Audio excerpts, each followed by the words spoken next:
Oh, hello mga kabataan Airsoft. Meron tayo dito sa lamesa natin na WET Rex Silver. Kasi nakatanggap tayo ng isang request kay Sir Robby ng Hermosa Bataan. Ang sabi niya, baka pwede naman po pa-request ng video tutorial kung paano baklasin yung T-Rex at langisan. Ayun ang sabi ni Sir. At kung paano na rin linisin. Kaya kasi sa'yo ko pa dadalhin para ipalinis. Ayun yung sabi sa atin ni Sir Robby. O ngayon gagawa natin siya ng video kung paano baklasin tong WET Rex na to. Tapos ipapakita na rin natin kung paano siya nililinis o kung paano natin gawin yung paglilinis sa isang high kappa airsoft ng WE. At syempre, bago tayo mag-umpisa sa pagbabaklas at paglilinis ng WET Rex na to, shoutout muna kay Sir Kenneth Brian Joe Perez ng Orion Bataan. Maraming salamat sir sa pagsuporta mo dito sa munting page natin at sa munting channel natin. At sana nag-e-enjoy ka dyan sa unit na napili mo nung nakakaraan. Maraming salamat sa iyo Sir Kenneth Brian Joe Perez ha. Una nga natin gawin, kailangan naka-remove yung ating magazine kapag magbabaklas tayo. Yan, halimbawa naka-insert ang ating magazine sa ating airsoft pistol, isiguraduhin lang natin na naka-remove yan. Tapos pangalawa, yan, i-chamber check natin kahit na hindi firearms tong airsoft, mas maganda na nasasanay tayo na mag-chamber check para sa safety na rin natin. Dahil nga wala namang bala yung kanyang chamber, pwede na natin siyang baklasin. Sa pagbabaklas sa kanya, itatapatan natin itong part ng slide stop na to dito sa may kanal na mas maliit sa kanya. Kapag nakatapat na siyang ganyan, pagka ganyan na yung itsura niya, pipindutin natin siya dito sa may bandang likod, yung slide stop. Ito yung pipindutin natin, yung bilog na yan. Pag pinindot natin yan, lalabas na yan. Yan. Pwede natin siyang tanggalin gamit yung ating daliri. Ngayon, kapag natanggal natin yung kanyang slide stop na to, i-slide na lang natin yung kanyang slide papunta sa harapan. Yan. Mababaklas natin yung WET Rex natin na yan. Sa airsoft, hindi naman na ganong kailangan na nililinis to palagi kasi hindi naman siya basta dumudumi. Maliban na lang kung ma-expose siya sa alikabok o sa lupa, ayan, ganyan. Doon lang yung nagiging cause ng mabilis na pagdumi niya, pero matagal naman dumumi at matagal mawala yung mga langis ng ating mga airsoft pistol. Tapos ang sunod naman natin tatanggalin ang kanyang recoil assembly. Ito, yung recoil plug niya, ibababa lang natin na pag ganyan. Tapos pag naibaba na natin, ito naman kanyang recoil guide ang ating ipe-press. Pag na-press natin siyang ganyan, ayan, unti-unti na lalabas yan. Tapos dahan-dahan lang kayo kasi kapag nabigla yan, tumatalsik to yung kanyang recoil guide dahil nga sa gawa ng kanyang recoil spring. Ayan, pag natanggal nyo na yan, ang susunod nyo naman tatanggalin ay ang kanyang barrel. Bali, ito yung kanyang barrel. I-slide mo lang yan papunta sa harap. Pag na-slide mo na siya papunta dito sa harap, lulusot lang siya dito, tapos matatanggal na siya. Ito, kapag nililinis ko, kung hindi naman kailangan, hindi ko na tinatanggal yung kanyang loading nozzle. Tapos tinitignan ko lang yan kung okay pa yung kanyang play. Kapag okay pa yung kanyang play, ibig sabihin wala pa siyang gaano dumi dahil hindi pa siya maganit. Pag matagal na yung balik na kanyang loading nozzle, ibig sabihin puro na mga buhangin yung loob ng kanyang loading nozzle. Kailangan nang linisin yan. Pero kung ganito pa siya lumaro, kahit hindi na natin baklasin yan. Pero sa pagbabaklas sa kanya, tanggalin mo to yung kanyang rear sight. Pag natanggal mo yan, dire-diretso mo na matatanggal itong kanyang loading nozzle.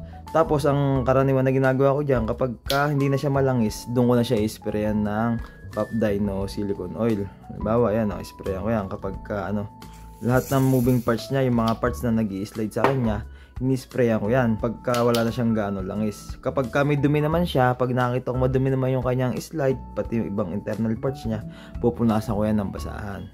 Yan, pag napunasan mo na ng basahan yan, yung mga kailangang sprayan sa kanya gamit tong silicone oil, ini-sprayan natin.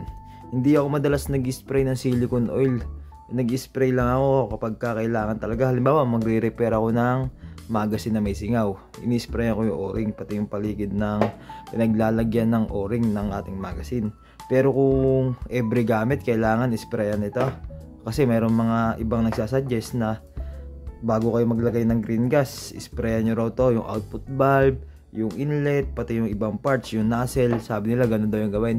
Hindi po dapat ganun kasi aksayado yung ganung gawain. Yung kada bago nyo gamitin, bago nyo lagyan ng green gas, mag-spray kayo ng silicone lube. Aksayado naman yun, hindi naman kailangan yun kasi yung ating mga green gas ay meron na yan silicone added, kaya hindi mo kailangan mag-spray yan every time na magkakarga ka ng green gas. Ngayon, kung kailangan mo tanggalin yung kanyang inner barrel dito sa kanyang outer barrel, ito lang yung babaklasin mo yung tornilyong maliit na yan para matanggal tong lock. Pagka natanggal mo na, iikot mo lang siya ng counterclockwise. Yan. O yan, pag natanggal mo na itong lock na to, ingat ka lang kasi masyadong maliit yung parts na yan.